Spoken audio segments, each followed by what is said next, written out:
Subscribe कीजिए GM academy को और घंटे को दबा दीजिए फॉर लेटेस्ट वीडियो अपडेट्स।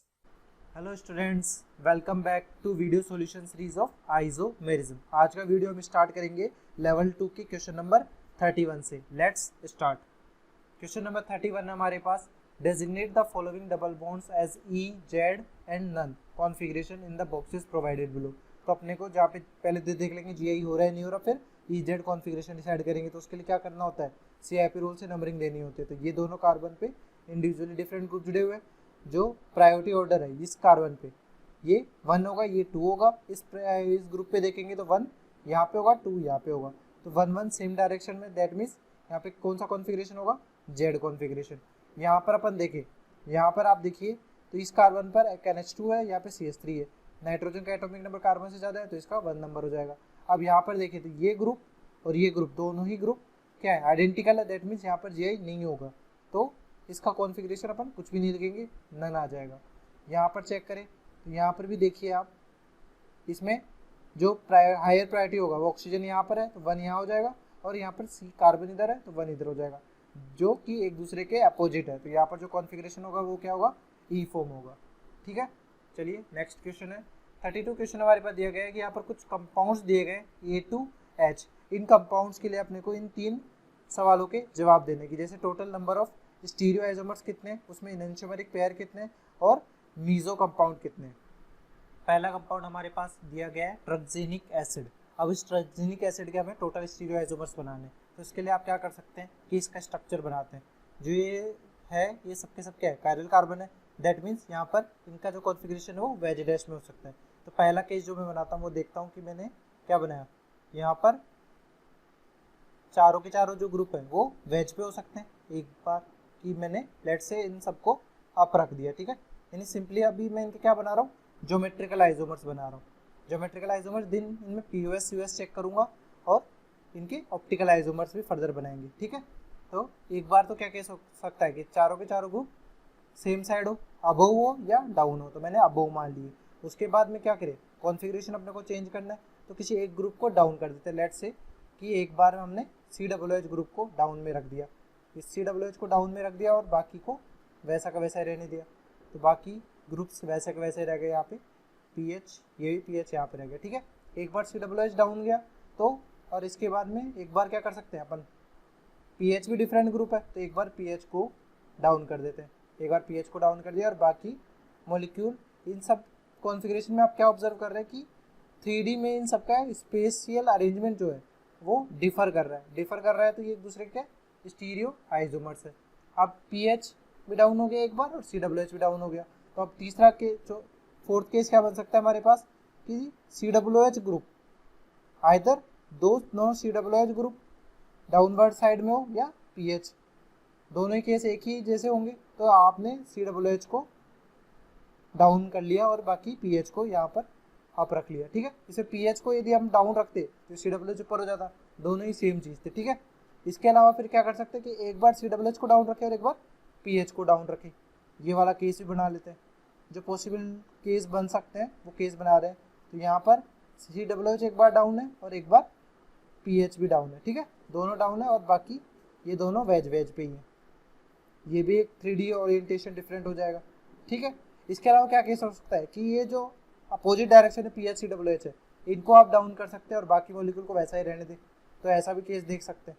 तो यहाँ पर देखिए, यहाँ पर डाउन रख दिया इसको COOH और PH, यहाँ पर ये PH हो गया और बाकी को वेज में रहने दिया। यहाँ पर ये वेज में है, ठीक है। ये इस तरह से हो गया। तो इस तरह से देखने पे हमारे पास क्या हो रहा है कि अब इन सब में अपन क्या देंगे, ये सारे ज्योमेट्रिकल आइसोमर्स बन गए। तो ये यहाँ पर total number of stereo isomers नहीं पूछा जाता, GI पूछा जाता।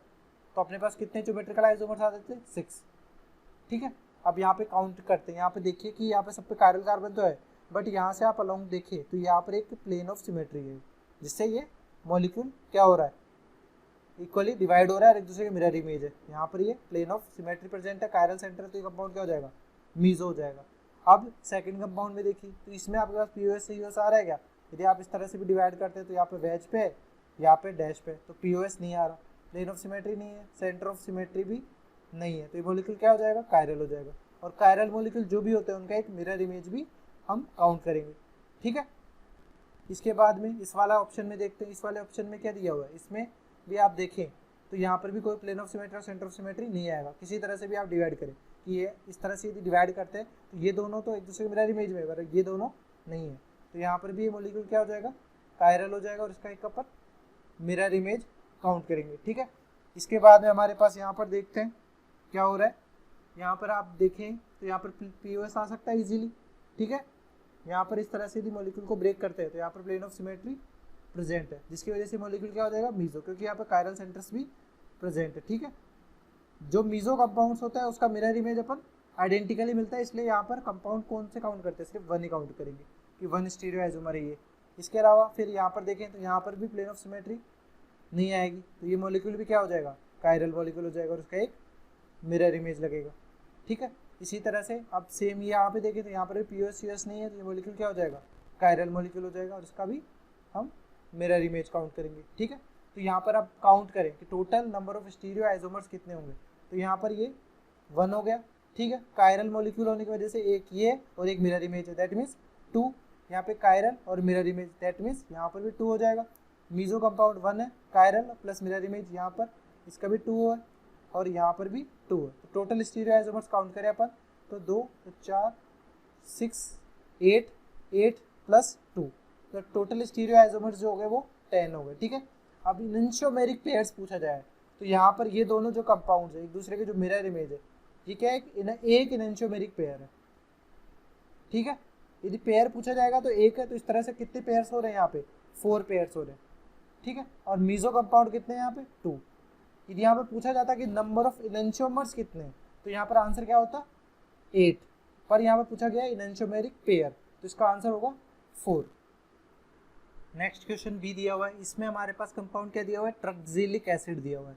तो ट्रक्सिलिक एसिड में पीएच अबाउट है और यहाँ पर रिवर्स में ये, तो चारों के चारों कायरल कार्बन है। सिमिलरली जैसे ए में हमने किया था तो वहाँ उसी तरह से हम यहाँ पर भी पहले केसेस बनाएंगे। तो यहाँ पर देखिए कि फर्स्ट केस में हमने क्या किया, चारों के चारों जो ग्रुप्स थे उनको अपवर्ड रख दिया। ठीक है, सेकंड केस में क्या करेंगे, किसी भी एक ग्रुप को हम डाउनवर्ड रखेंगे। तो लेट्स से हमने COOH को डाउनवर्ड रख दिया, तो यहाँ पर ये डैश पे आ गया। ठीक है, इसके बाद में एक बार केस क्या कर सकते हैं, पीएच को डाउन रखे, तो यहाँ पर एक पीएच को डाउन कर दिया और बाकी को सेम ही रहने दिया।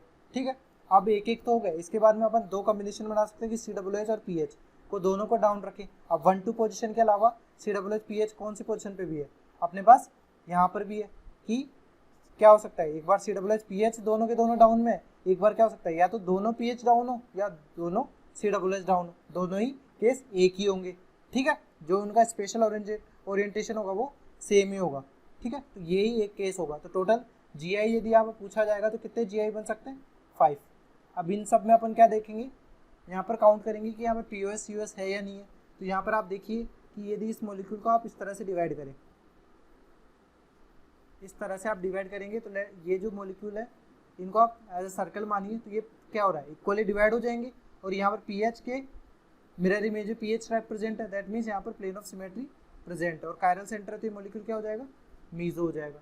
सिमिलरली अब यहाँ पर चेक करें तो यहाँ पर भी आप इस तरह से देख मॉलिक्यूल को ब्रेक करते हैं, तो ये वेज डैश में है तो भी क्या होगा, ये अपवर्ड डायरेक्शन में COOH ये आधा आधा कट जाएगा और यहाँ पर ये डाउनवर्ड डायरेक्शन में तो ये हाफ हाफ कट जाएगा, तो इससे कोई प्रॉब्लम नहीं है। और ये दोनों एक दूसरे के मिरर इमेज में, तो यहाँ पर प्लेन ऑफ सिमेट्री प्रेजेंट होगा, तो ये कंपाउंड भी क्या हो जाएगा, मीजो, क्योंकि यहाँ पर भी कायरल सेंटर प्रेजेंट है। सिमिलरली थर्ड ऑप्शन ये वाला देखते हैं, तो थर्ड ऑप्शन में भी आप देखिए तो यदि इस मॉलिक्यूल को इस तरह से आप डिवाइड करते हैं तो यहाँ पर क्या हो जाएगा, ये दोनों COOH एक दूसरे के मिरर इमेज में, ये दोनों इक्वली डिवाइड हो जाएंगे, तो यहाँ पर प्लेन ऑफ सिमेट्री प्रेजेंट है, तो कंपाउंड क्या हो जाएगा, मीजो। मीजो कंपाउंड का अपन मिरर इमेज काउंट नहीं करते क्योंकि मिरर इमेज क्या होता है, आइडेंटिकल मिलता है अपने को। सिमिलरली आप फोर्थ ऑप्शन देखते हैं, तो फोर्थ ऑप्शन में भी आप देखें तो यहाँ पर हमारे पास प्लेन ऑफ सिमेट्री देखने को कहीं पे नहीं मिल रही, प्लेन ऑफ सिमेट्री यहाँ पर नहीं है। पर यहाँ पर आप गोर वाली चीज़ जो देखे वो ये देखिए COOH ये क्या है, अपवर्ड डायरेक्शन में और यहाँ पर डाउनवर्ड डायरेक्शन में, तो ये एक दूसरे को मैच करेंगे और ये एक दूसरे को मैच करेंगे और यहाँ पर एक सेंटर आएगा जो कि इन सबको भी मैच करता हुआ दिखेगा। ठीक है, तो ये क्या है, एक सेंटर ऑफ सिमेट्री है, ये अपवर्ड और डाउनवर्ड होने की वजह से, तो यहाँ पर सेंटर ऑफ सिमेट्री प्रेजेंट है, तो और कायरल सेंट्री प्रेजेंट है, तो कंपाउंड क्या हो जाएगा, मीजो कंपाउंड हो जाएगा। ठीक है, इसी तरह से यहाँ पर देखें तो यहाँ पर यदि ब्रेक करते हैं तो यहाँ पर प्लेन ऑफ सिमेट्री प्रेजेंट है, इसकी वजह से क्या हो जाएगा, ये मीजो कंपाउंड हो जाएगा। तो यहाँ पर मैं देख रहा हूँ कि जो टोटल 5 ओरिएंटेशन हमने बनाए थे सभी क्या मीजो कंपाउंड्स है। तो total number of stereo isomers जो होगा वो होगा 5। एक भी यहाँ पर कायरल सेंटर नहीं, कायरल कंपाउंड नहीं मिल रहा है, तो अपने को यहाँ पर एनैंटियोमेरिक पेयर्स कितने होंगे, 0, और नंबर ऑफ मीजो कंपाउंड्स कितने होंगे, 5। यहाँ पर मीजो कंपाउंड्स 5 है। नेक्स्ट क्वेश्चन देखते हैं, सी क्वेश्चन हमारे पास दिया गया total number of stereo isomer, ये सब काउंट करने। यहाँ पर देखिए कि आपके पास ये जो है ये दोनों कायरल सेंटर है, प्लस ये क्या है, यहाँ पर यदि ये पॉइंट प्लेन में है तो यहाँ पर ये आउट ऑफ प्लेन है, ये कुछ इस तरह से वेज डैश डैश पे और ये वेज पे आउट ऑफ प्लेन है, प्लस कायरल सेंटर है, 2 अनसिमेट्रिकल मॉलिक्यूल है। तो नंबर ऑफ स्टीरियो आइसोमर्स का फॉर्मूला आप लगाएंगे 2 to the power n, तो क्या हो जाएगा 2 to the power 2, that means 4। आप अब 4 तो हमने फॉर्मूला से निकाल लिया, इसमें क्या होंगे, 2 एनैंटियोमेरिक पेयर होंगे। अब इसको आप कॉम्बिनेशंस बनाना चाहे तो कैसे बना सकते हैं कि क्या क्या हो सकता है, यहाँ पे R, यहाँ पे भी R कॉन्फ़िगरेशन हो सकता है, यहाँ S, यहाँ पे S, यहाँ पे R, यहाँ पे S, यहाँ पे S और यहाँ पे R। तो ये कॉम्बिनेशन हो सकता है एनैंटियोमेरिक पेयर का, और एक ये एनैंटियोमेरिक पेयर का हो सकता है। तो total stereoisomers are 4, enantiomeric pairs are 2, number of meso compounds 0। यहाँ पर कोई भी मीजो कंपाउंड नहीं होगा क्योंकि POS या COS नहीं आएगी किसी भी स्टीरियो आइसोमर में। नेक्स्ट डी ऑप्शन देखते हैं। डी ऑप्शन में देखिए तो यहाँ पर आपको देखने की चीज़ है कि ये जो मॉलिक्यूल है यहाँ पर कायरल सेंटर नहीं है, ये भी और ये सेंटर भी, these are not chiral centre. But ये जो मॉलिक्यूल है यहाँ पर ये बेंजीन रिंग यदि प्लेन में है, बोर्ड के प्लेन में है, तो ये वाली रिंग क्या होगी, परपेंडिकुलर प्लेन में होगी। परपेंडिकुलर प्लेन में होने की वजह से क्या होगा, इसमें आप प्लेन ऑफ सिमेट्री या सेंटर ऑफ सिमेट्री कहीं से भी नहीं आएगा इस पूरे मॉलिक्यूल में। तो ये पूरा मॉलिक्यूल क्या हो जाएगा, कायरल मॉलिक्यूल हो जाएगा। कायरल कोई भी मॉलिक्यूल है तो उसका एक मिरर इमेज भी हमेशा एग्जिस्ट करेगा। तो टोटल स्टीरियो आइसोमर्स कितने होंगे यहाँ पर, 2। और एनैंटियोमेरिक पेयर की, एनैंटियोमेरिक पेयर क्या होता है, एक वो कंपाउंड प्लस उसका मिरर इमेज। तो एनैंटियोमेरिक पेयर यहाँ पर होगा 1। नंबर ऑफ मीजो कंपाउंड यहाँ पर एक भी नहीं है, तो इसका आंसर जो हो जाएगा वो हो जाएगा 0। नेक्स्ट ई में हमारे पास इस कार्बन से यहाँ पे 4 डिफरेंट ग्रुप जुड़े हुए हैं। ये 4 डिफरेंट ग्रुप किस तरह से जुड़े हुए हैं, ये जो कार्बन है ये इससे किससे क्या क्या जुड़े हुए हैं, HCl CH3। सिमिलर ग्रुप क्या होगा, यहाँ पर होगा, यहाँ पे Cl H ये CH3। इसी तरह से आप देखेंगे तो यहाँ पर HCl CH3। सिमिलरली यहाँ पर आप देखेंगे तो ये HCl और CH3। ठीक है, चारों के चारों ही सेंटर क्या है, कायरल सेंटर से ही, तो इनका कॉन्फ़िगरेशन आइदर R हो सकता है या S हो सकता है। तो इस तरह से हम इनके कॉम्बिनेशंस बनाएंगे। तो कॉम्बिनेशंस बनाने के लिए क्या करेंगे कि हमारे पास ये जो है ये कार्बन है, ये कार्बन किसके कॉरस्पॉन्डिंग है, इसके कार्बन के कॉरस्पॉन्डिंग है। ठीक है, अब यहाँ पर ये जो ग्रुप जुड़े हुए हैं वो कौन कौन से कॉन्फ़िगरेशन ले सकते हैं, लेट्स से जो पेयर्स है सारे के सारे कॉन्फ़िगरेशन पहले बार में कहाँ पे RR है। ठीक है, तो इसमें कोई POS आएगा क्या, नहीं आएगा, क्योंकि यदि इस तरह से आप डिवाइड करेंगे, यदि आप इस तरह से डिवाइड करते हैं तो यहाँ पर ये R फॉर्म है, तो यहाँ पर इसका मिरर इमेज क्या होना चाहिए था, S। यहाँ पर R है तो इसका मिरर इमेज S होना चाहिए था। तो यहाँ पर प्लेन ऑफ सिमेट्री प्रेजेंट नहीं है और सेंटर ऑफ सिमेट्री भी प्रेजेंट नहीं है, तो ये क्या हो जाएगा, कायरल मॉलिक्यूल हो जाएगा। दैट मीन्स इसका एक मिरर इमेज भी होगा। ठीक है, इसके अलावा क्या हो सकता है कि इनमें से एक आप मिरर इमेज क्या होगा, चारों S हो जाएंगे, तो S वाला काउंट हम नहीं करेंगे। तो अब 4 तो R कॉन्फ़िगरेशन वाले थे, तो एक हमने क्या कर दिया, S कॉन्फ़िगरेशन वाला कर दिया। अब इसके केस में भी प्लेन ऑफ सिमेट्री या सेंटर ऑफ सिमेट्री आएगा क्या, नहीं आएगा। प्लेन ऑफ सिमेट्री और सेंटर ऑफ सिमेट्री नहीं आएगा तो ये भी कायरल हो जाएगा। तो कायरल हो गया तो इसका भी एक मिरर इमेज काउंट करेंगे।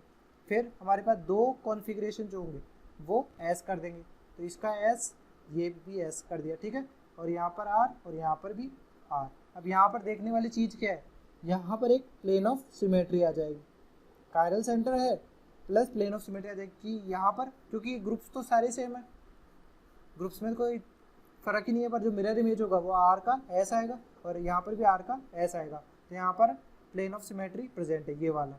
ठीक है, इसकी वजह से कंपाउंड क्या हो जाएगा, ये कंपाउंड हो जाएगा मीजो। तो मीजो हो गया। अब यहाँ पर टोटल स्टीरियो आइसोमर यदि काउंट करें, इसके अलावा कोई भी कॉन्फ़िगरेशन बन सकता है, नहीं बन सकता, जो भी बनेगा वो रिपीटेड होगा। ठीक है, तो यहाँ पर 2 तो ये वाले हो जाएंगे, 2 ये हो जाएगा और प्लस 1 ये हो जाएगा। तो टोटल स्टीरियो आइसोमर्स जो हो गए वो गए 5। इनैंशियोमेरिक पेयर कितने होंगे 2, यहाँ पर ये दोनों इनैंशियोमेरिक पेयर है। Number of meso compounds are 1। Next F देखते हैं। तो total number of stereoisomers यहाँ पर काउंट करना है। तो यहाँ पर ये क्या दिया हुआ है, तो यहाँ पर अपन क्या क्या केस बना सकते हैं कि तीनों जो ग्रुप्स हैं उनको एक बार क्या केस बना सकते हैं कि तीनों अपर साइड में, ठीक है, तीनों वेज पे रख दिए। एक बार क्या करेंगे COOH को डैश पे रख देंगे। फिर इसके अलावा क्या कर सकते हैं कि एक बार क्लोरीन को डैश पे रख सकते हैं। अब आप कहेंगे कि COOH और क्लोरीन को भी डैश पे रखिए, तो दोनों को यदि डैश पे रखूंगा तो ये वेज पे रहेगा, जो कैसा कॉन्फ़िगरेशन आ जाएगा, सिमिलर आ जाएगा। तो इसके अलावा और कोई ओरिएंटेशन नहीं हो सकती। अब इनमें हम चेक कर लेते हैं कि प्लेन ऑफ सिमेट्री है नहीं है। तो इस मॉलिक्यूल में आप देखिए तो यहाँ पर कायरल सेंटर है प्लस प्लेन ऑफ सिमेट्री भी आ रहा है, तो ये मॉलिक्यूल क्या हो जाएगा, मीजो कंपाउंड हो जाएगा। सिमिलरली यहाँ पर चेक करें तो यहाँ पर भी प्लेन ऑफ सिमेट्री प्रेजेंट है, तो ये मॉलिक्यूल क्या हो जाएगा, ये भी मीजो हो जाएगा।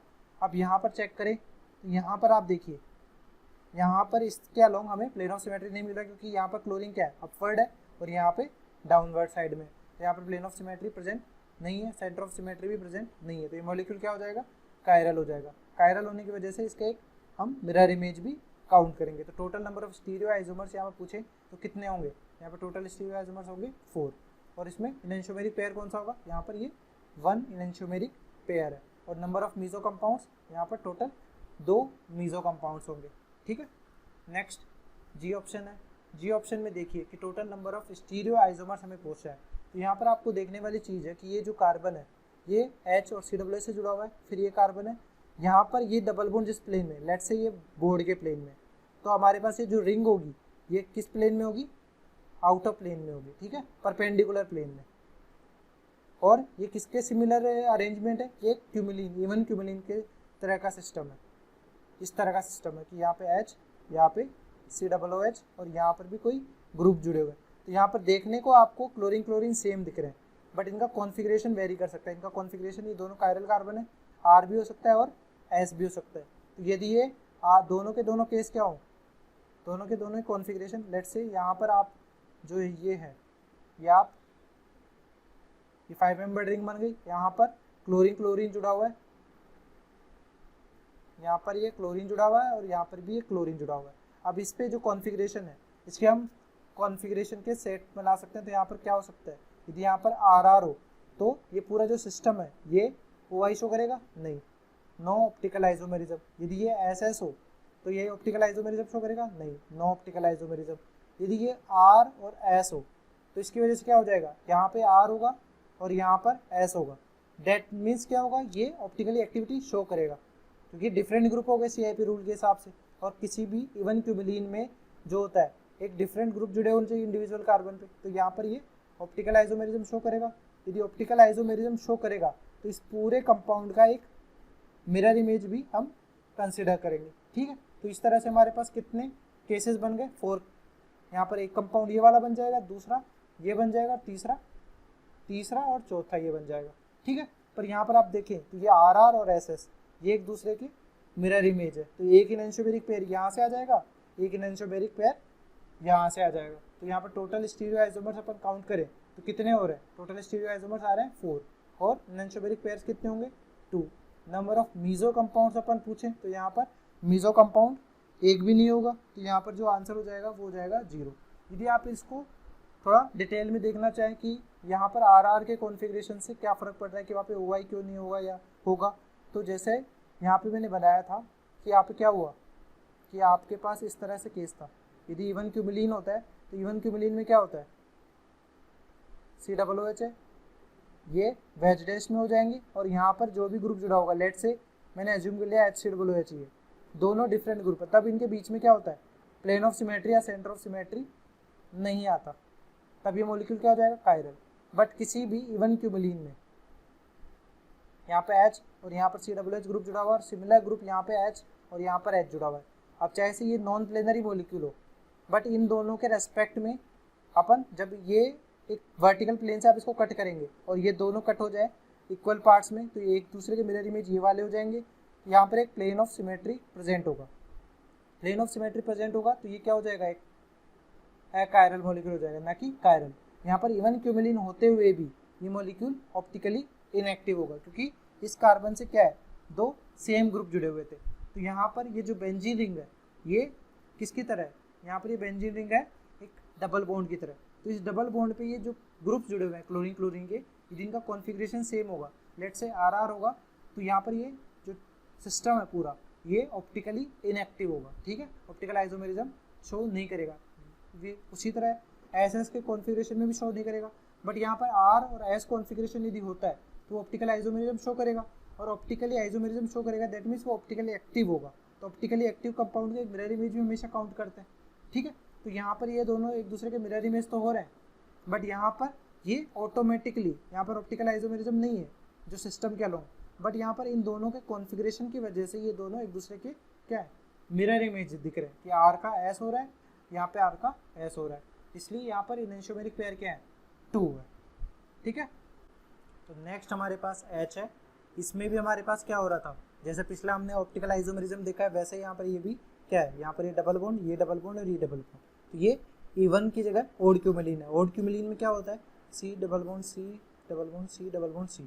तो यहाँ पर ये जो टर्मिनल पोजीशंस होती हैं, इन टर्मिनल पोजीशंस पे जो ग्रुप जुड़े हो गए वो सेम प्लेन में होते हैं, ये भी सेम प्लेन में और ये भी सेम प्लेन में। तो इनके बीच में क्या होता है, ज्योमेट्रिकल आइसोमेरिज्म चेक करते हैं। ज्योमेट्रिकल आइसोमेरिज्म के लिए इन दोनों कार्बन्स पे इंडिविजुअली दो डिफरेंट ग्रुप जुड़े होने चाहिए। यदि ऐसा नहीं हो रहा है तो वहाँ पर GI नहीं होगी। तो इसी लॉजिक पे हम यहाँ पर भी काम करेंगे। तो यहाँ पर आपको कॉम्बिनेशंस बना लें कि इस पे यदि कॉन्फ़िगरेशन RR रहता है, जैसे यहाँ पर कॉन्फ़िगरेशन क्या हो रहा है, यदि R और R है, तो यहाँ पर ये जो पूरा सिस्टम हो जाएगा ये सेम हो जाएगा। जैसे यहाँ पर लेट से H और H हो गया, तो यहाँ पर क्या होगा, GI नहीं होगा।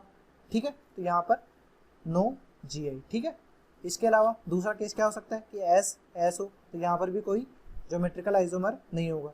तीसरा केस क्या हो सकता है कि यहाँ पर R हो और यहाँ पर S हो, यहाँ पर अबव R हो और नीचे S दिया गया हो, तो यहाँ पर क्या होगा, डिफरेंट कॉन्फ़िगरेशन हो गया, यहाँ पे R हो गया, यहाँ पे S हो गया। इस टर्मिनल कार्बन पे तो ऑलरेडी दो डिफरेंट ग्रुप जुड़े हुए हैं, तो यहाँ पर ज्योमेट्रिकल आइसोमेरिज्म होगा। ज्योमेट्रिकल आइसोमेरिज्म होगा दैट मीन्स कि लेट से इसका जो ये फॉर्म दिया हुआ है इनिशियल, ये हमारे पास सिस फॉर्म दिया है, तो इसका एक ट्रांसफॉर्म भी होगा। तो GI के अलावा एक और आइसोमर इसका अदर भी बनेगा। तो यहाँ से हमें टोटल कितने मिलेंगे, 2, और इन दोनों से अपने को कितने मिलेंगे, यहाँ से भी अपने को मिलेंगे 2। ठीक है, तो यहाँ पर अपन देखें कि यहाँ पर यदि ज्योमेट्रिकल आइसोमेरिज्म हो रही है, तो ज्योमेट्रिकल आइसोमेरिज्म हो रही है तो ये मॉलिक्यूल्स क्या होंगे, प्लेनर मॉलिक्यूल होंगे। GI कहाँ पे होती है, प्लेनर मॉलिक्यूल में होती है, और प्लेनर मॉलिक्यूल में हमेशा जो भी होगा मॉलिकुलर प्लेन, उस मॉलिकुलर प्लेन से एक POS आ जाएगा, प्लेन ऑफ सिमेट्री वहाँ पर हमेशा प्रेजेंट होगी। प्लेन ऑफ सिमेट्री प्रेजेंट होगी तो ये कंपाउंड्स क्या होंगे, मीजो कंपाउंड्स होंगे। मीजो कंपाउंड क्यों होंगे, क्योंकि यहाँ पर कायरल सेंटर प्रेजेंट है प्लस प्लेन ऑफ सिमेट्री भी आ रहा है। यहाँ पर ऐसा कुछ हो नहीं रहा, GI ज्योमेट्रिकल आइसोमर्स हो नहीं रहे और कायरल सेंटर्स यहाँ पर प्रेजेंट है, जिनमें प्लेन ऑफ सिमेट्री या सेंटर ऑफ सिमेट्री कुछ भी नहीं आ रहा है, तो ये दोनों क्या होंगे, ऑप्टिकली एक्टिव हो जाएंगे। तो यहाँ पर अपन काउंट करें कि टोटल स्टीरियो आइसोमर्स कितने होंगे, तो टोटल स्टीरियो आइसोमर्स यहाँ पर होंगे 4। और इनेंटियोमेरिक पेयर की पूछा जाए तो इनेंटियोमेरिक पेयर RR का यहाँ पर क्या हो रहा है, SS, इनेंटियोमेरिक पेयर यहाँ पर ओनली 1 है। ठीक है, क्योंकि इनेंटियोमेरिक पेयर कौन सा होता है, वो पेयर जो ऑप्टिकली एक्टिव हो, दोनों के दोनों इंडिविजुअली। यदि आप देखेंगे कि यहाँ RS है और लेट से जो भी दूसरा बन रहा है वो SR हो, तो एक दूसरे के मिरर इमेज होते हुए भी इनेंटियोमेरिक पेयर नहीं होंगे, क्योंकि ये दोनों क्या है, मीजो कंपाउंड्स है। ठीक है, बट किसकी कॉन्फ़िगरेशन की वजह से अलग अलग काउंट किए जा रहे हैं, यहाँ पर सिस कॉन्फ़िगरेशन होगा लेट से, और यहाँ पर क्या होगा, ट्रांस कॉन्फ़िगरेशन होगा। इसकी वजह से क्या है, दोनों डिफरेंट कंपाउंड्स है। तो यहाँ पर नंबर ऑफ मीजो कंपाउंड्स यदि बोले जाए तो कितने होंगे, 2। ठीक है, नेक्स्ट क्वेश्चन 33 दिया गया है, identify axis of symmetry in the given compound. Axis of symmetry से क्या मतलब है कि एक लाइन या एक्सिस जिसके अलोंग यदि आप मॉलिक्यूल को रोटेट करें, तो रोटेशन के बाद में हमारे पास जो प्रोडक्ट बनेगा, जो भी मॉलिक्यूल बनेगा, वो हमें इनडिस्टिंग्विशेबल मिले, यानी जो दिखने में वैसा का वैसा ही हमें मिले। तो यहाँ पर देखिए कि पहला जो कंपाउंड है इसमें हमें एक्सिस ऑफ सिमेट्री देखनी है। तो यदि हम एक लाइन यहाँ से ड्रॉ करें, इस लाइन के अलोंग यदि हम 180 डिग्री पे रोटेट कर दें, तो यहाँ पर क्या होता है, CN से रिप्रेजेंट करते हैं एक्सिस ऑफ सिमेट्री को। N क्या है, 360/N। ठीक है, तो यहाँ पर क्या होगा, 180 लाने के लिए क्या करना होगा, ये 360/2, दैट मीन्स 180 आ जाएगा। तो यहाँ पर ये क्या हो जाएगा, C2 axis of symmetry. C2 axis of symmetry क्यों, क्योंकि यदि आप इसको अलोंग इसके रोटेट करते हैं तो ये जो पूरा ग्रुप है ये नीचे होता हुआ यहाँ पे आ जाएगा, और ये जो पूरा ग्रुप है ये कहाँ चला जाएगा, यहाँ चला जाएगा, और पूरा का पूरा मॉलिक्यूल क्या होगा, सेम ही अपने को मिलेगा आफ्टर रोटेशन। तो ये क्या हो जाएगा, इसका मतलब 180 डिग्री रोटेशन पे अपने को इनडिस्टिंग्विशेबल कंपाउंड मिल रहा है। तो यहाँ पर C2 axis of symmetry present है, ठीक है। इसके अलावा कोई सा भी दूसरा अपने को अवेलेबल नहीं है। जैसे आप ऐसे सोचे कि यदि 90 डिग्री पे मैं इनको रोटेट कर रहा हूँ, तो यहाँ पर क्या है, ये डैश वेज पे और यहाँ पर ये डैश पे, ये एक दूसरे क्या डिफरेंट है, ये यहाँ पे आ जाएगा तो ये नीचे चला जाएगा, तो सेम अपने को कंपाउंड नहीं मिलेगा, ठीक है। ओरिएंटेशन में डिफरेंट हो जाएगा 3D स्पेस में, ठीक है। तो यहाँ पर C2 एक्सिस ऑफ सिमेट्री होगा। सेकंड वाले में देखते हैं, सेकंड में हमारे पास यहाँ पर साइक्लोहेक्सेन टाइप का है। तो आप साइक्लोहेक्सेन में देखिए कि यहाँ पर सिमेट्री जो है वो इससे, तो यहाँ पर इसके अलोंग यदि आप देखें तो ये जो ग्रुप है इसके आइडेंटिकल ये ग्रुप है, इसके आइडेंटिकल ये ग्रुप है। यदि आप इस पूरे मॉलिक्यूल को रोटेट करते हैं 120 डिग्री पे, 120 डिग्री पे इसके अलोंग, ये आपके क्या होगा, पीछे की तरफ जाते हुआ एक एक्सिस है। लेट्स से इसको मान लीजिए इस तरह का पीछे की तरफ जाता हुआ एक्सिस है, इस सर्कल को क्रॉस करता हुआ, उसके अलोंग मैंने रोटेट किया इस पूरे मॉलिक्यूल को। तो ये मॉलिक्यूल क्या आ जाएगा, यहाँ पे आ जाएगा, ये कहाँ चला जाएगा, यहाँ चला जाएगा, और ये वाला कहाँ चला जाएगा, यहाँ पे। तो सब अपनी इंटरचेंज कर लेंगे और क्या होगा, जो हमारे पास फाइनल कंपाउंड मिलेगा वो इनडिस्टिंग्विशेबल होगा। दैट मीन्स यहाँ पर क्या है, 360/3 करने पे क्या आता है, 120 डिग्री। दैट मीन्स कौन सा एक्सिस ऑफ सिमेट्री प्रेजेंट है यहाँ पे, C3 axis of symmetry present है, ठीक है। 120 डिग्री पे रोटेशन करने पे हमारे पास यहाँ पे कंपाउंड सेम ही मिल रहा है। तो सेकंड का भी आंसर हमारे पास ये हो गया। नेक्स्ट देखते हैं थर्ड में हमारे पास देखें तो थर्ड में भी आप यदि देखें, यदि हमारे पास यहाँ पर ये भी साइक्लोहेक्सेन टाइप का ही है, यहाँ पर ये नाइट्रोजन के साथ इसकी कनेक्टिविटी, यहाँ पर इसके साथ यहाँ पर, और इसके साथ यहाँ पर। तो यहाँ पर भी आप देखें तो यहाँ पर इस सर्कल के अलोंग यदि एक एक्सिस ड्रॉ करूँ, एक लाइन ड्रॉ करूँ बैकवर्ड साइड में पीछे की तरफ जाती हुई, और फिर हम उसके अलोंग इस मॉलिक्यूल को रोटेट करें, तो आप देखेंगे कि 120 डिग्री पे रोटेट करने पे हमें को सेम मॉलिक्यूल मिल रहा है। जैसे ये है, इसके बाद में ये है, तो यहाँ पर नाइट्रोजन के बाद में यहाँ पर भी वेज पे ही है, फिर C डबल बॉन्ड हो वो, फिर डैश पे। तो यहाँ पर C3 axis of symmetry present है, इसके अलावा कोई दूसरी सिमेट्री नहीं होगी, ठीक है। इसी तरह से ये फोर्थ ग्रुप देखते हैं। अब फोर्थ ग्रुप जो क्या है, यहाँ पर ये जो रिंग्स 3 दी हुई है वो कुछ इस तरह की है। ये दोनों रिंग जो है ये ऐसे है कि डाउनवर्ड साइड में एक तरफ इस तरफ है, एक इस तरफ है, ठीक है। और ये जो अबोव वाली है ये क्या है, अबोव साइड में। अब यदि आप इनको रोटेट करते हैं, यदि इस तरह से रोटेट करें, फिर इसको इधर रोटेट करें, और ये ऊपर वाले की, तो 120 डिग्री पे आप रोटेट करेंगे तो अपने को हर एक केस में क्या होगा, इनडिस्टिंग्विशेबल कंपाउंड, सेम ही कंपाउंड मिलेगा ओरिएंटेशन में। तो यहाँ पर भी क्या हो जाएगी, यदि इस सर्कल के अलोंग यहाँ पर आप इसको रोटेट करते हैं तो यहाँ पर भी क्या हो जाएगा, C3 axis of symmetry present होगा, ठीक है। नेक्स्ट फिफ्थ क्वेश्चन देखते हैं। तो फिफ्थ क्वेश्चन में भी सिमिलर ही केस है कि आप यहाँ से इस सेंटर के अलोंग यदि इस पूरे मॉलिक्यूल को रोटेट करते हैं तो ये क्या हो जाएगा, यहाँ पर भी ये C3 axis of symmetry present होगा। कि जैसे ये मॉलिक्यूल नीचे जाएगा तो ये डाउनवर्ड आएगा तो Br यहाँ पे हो जाएगा, क्लोरीन यहाँ पे हो जाएगा, फिर ये वाला इधर जाएगा तो Br इधर चला जाएगा, Cl। सिमिलर ऑब्जेक्ट्स मिलेंगे जैसे आप 120 डिग्री पे इसको रोटेट करेंगे। तो यहाँ पे C3 axis of symmetry present है। 6 क्वेश्चन में देखें तो 6 क्वेश्चन में भी आप देखें तो ये इस तरह से ये जो तीनों नाइट्रोजन है ये सब 128 डिग्री एंगल पे रोटेट किए हुए। तो यहाँ पर भी C3 एक्सिस ऑफ सिमेट्री इसके अलोंग आपको मिलेगी। आप इसको यदि और डिटेल में देखना चाहें तो इस तरह से भी देख सकते हैं कि साइक्लोहेक्सेन रिंग बना दी। अब साइक्लोहेक्सेन रिंग में इन नाइट्रोजन्स की पोजीशन जो है वो ऐसा रख दी कि यहाँ पर क्या होगा 1 2 3 4 5 6। तो यहाँ पर 1 पे 3 पे और 5 में नाइट्रोजन है। इनसे क्या क्या जो ग्रुप जुड़े हुए हैं, CMe3 यहाँ पे CMe3 और यहाँ पे भी CMe3, ठीक है। यहाँ से अपन देखें तो आप देखेंगे कि 120 डिग्री पे रोटेट करेंगे तो आपको सिमिलर मिल रहा है, इधर रोटेट करेंगे तो भी सिमिलर मिलेगा, इधर रोटेट करेंगे तो भी सिमिलर मिलेगा। दैट मीन्स यहाँ पर क्या हो रहा है, C3 एक्सिस ऑफ सिमेट्री यहाँ पर प्रेजेंट है, ठीक है। 120 डिग्री एंगल रोटेट करने के बाद हमें अपने को यहाँ पर आइडेंटिकल स्ट्रक्चर्स मिल रहे हैं, ठीक है। नेक्स्ट 7th क्वेश्चन देखते हैं। 7th क्वेश्चन में हमारे पास देखिए तो आप इस पूरे मॉलिक्यूल को यदि इस एक्सिस के अलोंग 120 की जगह यहाँ पर 180 पे रोटेट करें तो ये क्या होगा, पलट जाएगा। जैसे ये ग्रुप था ये इधर आ जाएगा, ये ग्रुप उधर चला जाएगा। तो सेम ही ग्रुप मिलेगा। तो यहाँ पर क्या है, C2 एक्सेस ऑफ सिमेट्री है। इसके अलावा यहाँ पर आप देखेंगे, यहाँ पर आप इस तरह से भी देखें, ये है इस नाइट्रोजन के अलोंग बैकवर्ड साइड में जाता हुआ एक रखे, और ये जो है 3, अब इन तीनों का भी आप 120 डिग्री पे रोटेट करें। इस पूरे मॉलिक्यूल को रोटेट करते हुए 120 पे लाएंगे तो ये क्या होगा, ये बेंजीन इस बेंजीन की जगह आ जाएगा, और ये C डबल बॉन्ड हो इसके जगह आ जाएगा, और बाकी भी रोटेट हो जाएगा। तो आइडेंटिकली मिलेंगे 120 डिग्री रोटेशन के बाद भी। तो यहाँ पर क्या होगा, इसके अलोंग भी यहाँ पर C3 access of symmetry present है। ठीक है, आपको थोड़ा 3D में विजुअलाइज करने की जरूरत है इन सब ऑब्जेक्ट्स को, कि यहाँ पर आप 180 पे रोटेट करने पे सिमिलर ऑब्जेक्ट मिलेगा, C3 120 पे भी रोटेट करने पे इसके अलावा आपको सेम ही ऑब्जेक्ट मिलेगा। तो यहाँ पर C3 भी प्रेजेंट होगा।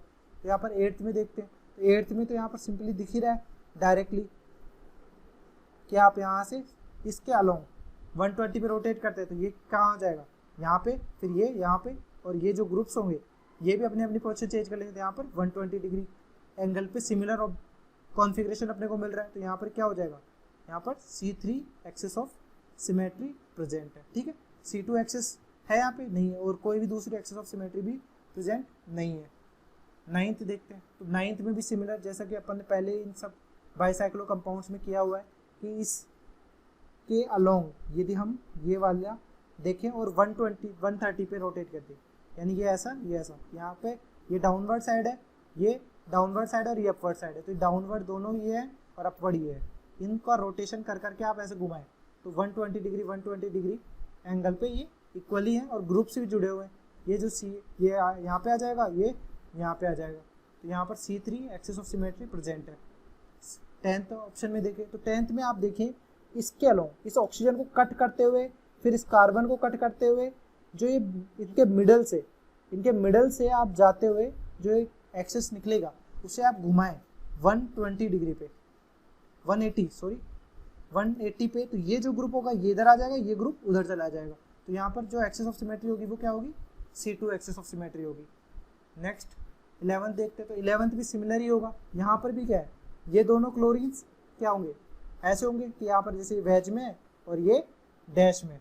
ठीक है, तो यदि आप इसके अलोंग यदि जाते हुए ऐसे काटते हैं तो आप इसको घुमाइए, आप यदि इसको घुमाएंगे तो एक क्लोरीन डैश में था वो वेज में चला जाएगा, वेज वाला था वो डैश में चला जाएगा, ये वाला जो था ये इधर आ जाएगा और ये वाला उधर चला जाएगा। ठीक है, तो यहाँ पर भी C2 access of symmetry present है 180 डिग्री रोटेशन कराने पे।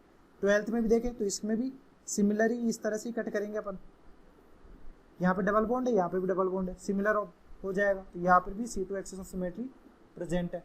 यहाँ पर भी देखें तो आप इसको 180 पे यहाँ इस एक्सेस के अलोंग रोटेट करेंगे तो सिमिलर ही मिलेगा अपने को। तो यहाँ पर भी C2 access of symmetry present है।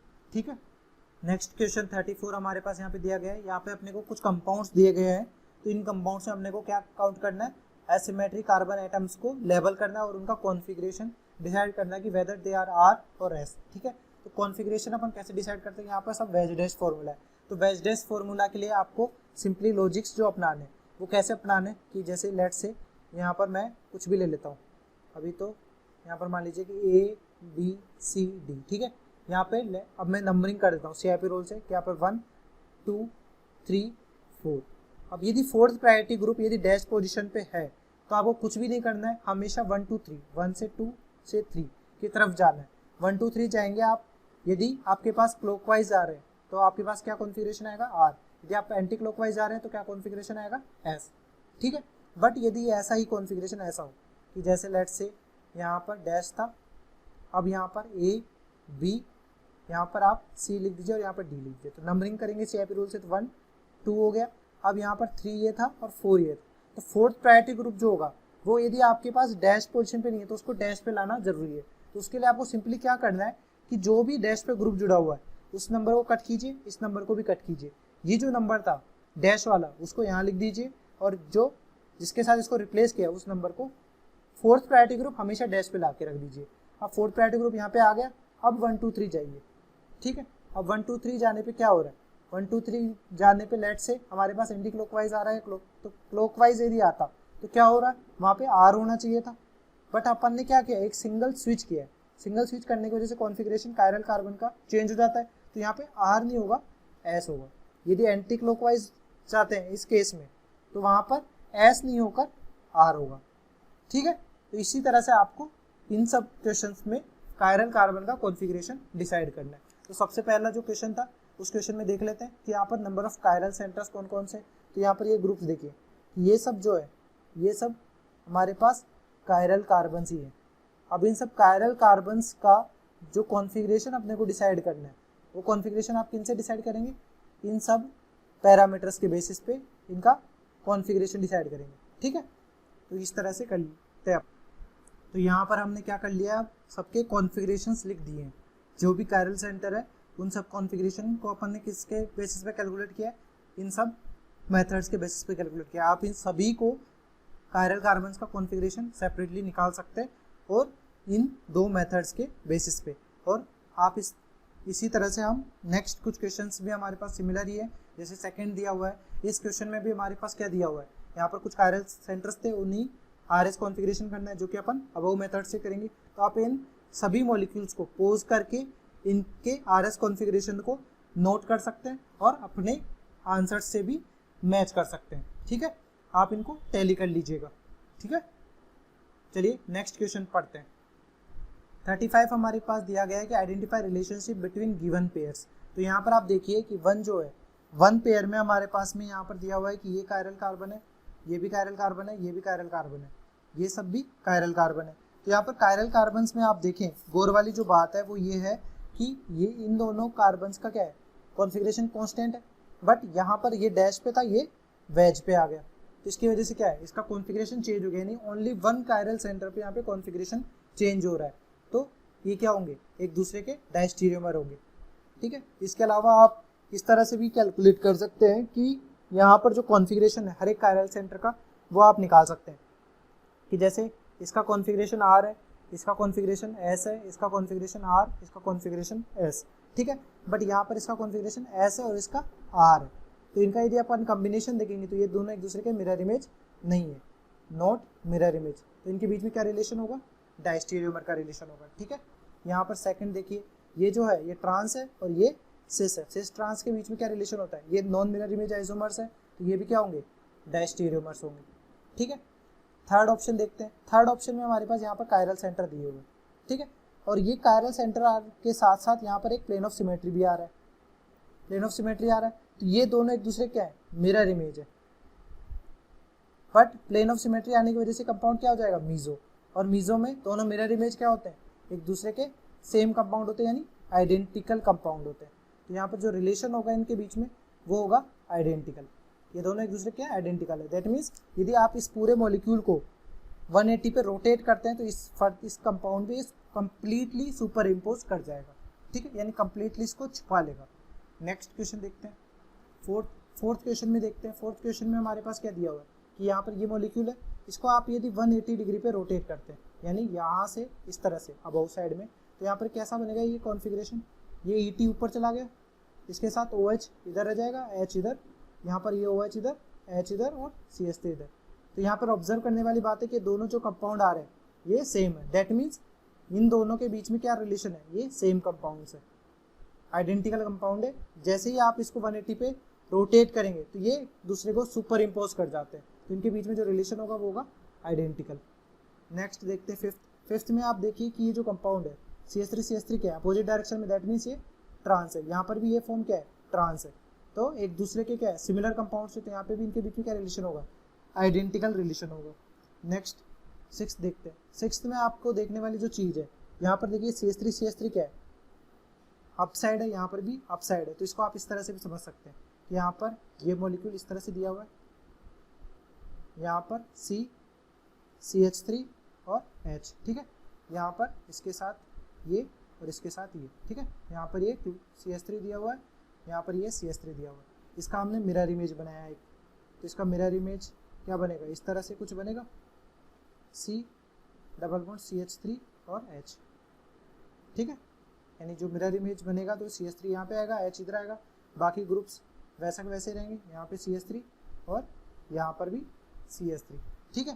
तो ये एग्जाम्पल है, काफ़ी इंपॉर्टेंट एग्जाम्पल है, इससे आपको एक रिलेशन डेवलप करने को मिलेगा, ठीक है। तो यहाँ पर आप देखिए कि इस कार्बन पे और इस डबल बॉन्ड के बीच में GI शो करने के लिए अपने को क्या कंडीशन चाहिए कि यहाँ पर तो इंडिविजुअली दोनों डिफरेंट सेम ग्रुप है और जो अबव है ये दोनों भी सेम नहीं होनी चाहिए कॉन्फ़िगरेशन। तो यहाँ पर यदि इसका कॉन्फ़िगरेशन R है और इसका कॉन्फ़िगरेशन S है तो यहाँ पर GI होगा तो R प्रायोरिटी होती है S से, तो 1 नंबर ये होगा और 1 नंबर ये होगा। दैट मीन्स ये फॉर्म कौन सा होगा, ये E फॉर्म होगा, ठीक है। बट यदि अपन इसका जब मिरर इमेज लेते हैं, इसका मिरर इमेज लेंगे तो यहाँ पर कॉन्फ़िगरेशन क्या होगा, यहाँ पर कॉन्फ़िगरेशन होगा R, यहाँ पर भी S होगा, ठीक है। और यहाँ पर अब देखें तो प्रायोरिटी ऑर्डर 1 इधर पे और 1 इधर पे, दैट मीन्स ये फॉर्म हो जाएगा Z। तो ये एक दूसरे के क्या है, ज्योमेट्रिकल आइसोमर्स है। ज्योमेट्रिकल आइसोमेरिज्म यहाँ पर हो रही है, बट ज्योमेट्रिकल आइसोमर्स होते हुए भी इनके बीच में जो रिलेशन है वो क्या है, ये एक दूसरे के इनएंशियोमर्स है। यहाँ पर कोई भी प्लेन ऑफ सिमेट्री नहीं आ रहा है और ऑप्टिकली एक्टिव है ये, और एक दूसरे के मिरर इमेज भी है। तो इन दोनों के बीच में रिलेशन क्या है, इनएंशियोमर्स है। तो जनरली आपको ये स्टेटमेंट लिखाया जाता होगा कि ज्योमेट्रिकल आइसोमर्स जो होते हैं वो हमेशा डायस्टीरियोमर होते हैं, विच इज़ नॉट ट्रू। यहाँ पर ये दोनों कंपाउंड क्या है, ज्योमेट्रिकल आइसोमर्स है, बट इनके बीच का जो रिलेशन है वो डायस्टीरियोमर नहीं है, ये दोनों एक दूसरे के इनएंशियोमर्स है, क्योंकि मिरर इमेज रिलेशनशिप है। तो हमारा जो आंसर हो जाएगा कि पेयर ऑफ रिलेशन क्या होगा, ये इनएंशियोमर्स होंगे, ठीक है। आपको क्लियर हो गया कि ये किस तरह से किया जा रहा है यहाँ पे। नेक्स्ट यहाँ पर देखिए सेवन्थ क्वेश्चन में आप देखिए कि इस मॉलिक्यूल में हमारे पास क्या दिया हुआ है कि ये जो मॉलिक्यूल है इसके कोरस्पॉन्डिंग आप यदि सिमिलर मॉलिक्यूल आप इसका मिरर इमेज बनाए, यहाँ पर इसका मिरर इमेज बनाया हमने ऐसा, ठीक है। यहाँ पर ये इसका यहाँ पर एक मिरर इमेज ले लीजिए, इस मिरर इमेज के कोरस्पॉन्डिंग यहाँ पर ये मिरर इमेज बना, ठीक है। इस मिरर इमेज की वजह से क्या होगा, ये इसका और इसका मिरर इमेज बन रहा है, प्लस यहाँ पर कोई भी प्लेन ऑफ सिमेट्री या सेंटर ऑफ सिमेट्री आ रहा है, नहीं आ रहा। तो ये दोनों कंपाउंड से क्या हो जाएंगे, कायरल हो जाएंगे और ऑप्टिकली एक्टिव हो जाएंगे। तो इनके बीच में क्या रिलेशन होगा, ये एक दूसरे के इनएंशियोमर्स होंगे, ठीक है। तो यहाँ पर अपन टिक कर देते हैं इनएंशियोमर। 8th क्वेश्चन देखते हैं। अब 8th क्वेश्चन में आपको देखने वाली चीज़ है कि देखो ये इस तरह से है। 8th में हमारे पास जो पहला कंपाउंड है वो कुछ ऐसा है। अब इस कंपाउंड को अपन क्या करें, यहाँ पर इस कंपाउंड को अपन 180 पे रोटेट कर दें, यानी लेट्स से कि यदि मैं इस एक्सिस क्या लूँ, इसको 180 पे रोटेट कर दूँ, तो 180 पे रोटेट करने पे हमारे पास कंपाउंड तो कोई चेंज होगा ही नहीं। ये कंपाउंड जो होगा वो कुछ ऐसा बनेगा रोटेट करने के बाद में। ये जो होगा ये क्या होगा, अबव ये इस तरफ से घूम के जाएगा ना, और ये अबव पीछे से जाएगा, ठीक है, 180 पे। तो यहाँ पर ये इस तरह से आ जाएगा। तो यहाँ पर आपको देखने वाली चीज़ है कि जो कंपाउंड जो दूसरा बन रहा है वो हमारे पास यहाँ पर ये वाला कंपाउंड दिया हुआ है। तो इसका मतलब क्या है कि 180 पे रोटेट करने पे, यानी इसको किसी भी तरह रोटेट करके आप इस पर कंप्लीटली सुपर इम्पोज कर सकते हो, या ढक सकते हो। तो ये क्या हो जाएगा, इनके बीच में रिलेशन जो हो जाएगा वो हो जाएगा आइडेंटिकल, ठीक है। सिमिलरी कंसेप्ट क्या लगेगा, यहाँ पे लगेगा, यहाँ पर भी आप इसके अलाउंग 180 पे इसको रोटेट करते हैं, तो ये H उधर चला जाएगा, CH3 इधर चला जाएगा और ये डबल बॉन्ड उधर चला जाएगा, जो कि अपने को यहाँ पर मिल रहा है 180 पे रोटेट करने पे। तो एक दूसरे को क्या हो जाएंगे, ये कंप्लीटली सुपर इम्पोज कर सकते हैं। यदि दो कंपाउंड एक दूसरे को कंप्लीटली सुपर इम्पोज कर सकते हैं तो उनके बीच में क्या रिलेशन होता है, आइडेंटिकल का होता है, ठीक है। अब यहाँ पर 10th है, तो 10th में हमारे पास सिमिलरी ऑब्जेक्ट था CH3H। यदि इसको 180 पे घुमाते तो अपने पास कैसा मिलता है, यहाँ पर ऐसा, बट यहाँ पर ऐसा नहीं दिया हुआ, डबल बॉन्ड किधर है, इधर ही है, ठीक है। जनरली अपने पास जो 180 पे घुमाने पे अपने को क्या मिलता है, मिरर इमेज टाइप का ऑब्जर्वेशन मिलता है, बट यहाँ पर ऐसा कुछ हो नहीं रहा। तो ये दोनों क्या है, आइडेंटिकल कंपाउंड है नहीं, स्ट्रक्चरल फॉर्मूला इनका सेम है तो क्या बोलते हैं, बट पोजिशन सब सेम है तो क्या बोलते हैं, कॉन्स्टिट्यूशनल आइसोमर भी नहीं होगा। तो इनके बीच में क्या रिलेशन होगा, ये नॉट मिरर इमेज है, एक दूसरे के मिरर इमेज नहीं है, तो इनके बीच का जो रिलेशन होगा वो होगा डायस्टीरियोमर। तो हमारा पास जो कॉलम इसे मैच करेंगे वो करेंगे diastereomer. Thanks for watching. Hopefully this video solution series helped you out to clear your doubts. Give this video a thumbs up if it is useful for you. If you are new to this channel, make sure to click the subscribe button and bell notification icon so you don't miss latest videos from our video solution series and education related stuff from GM Academy.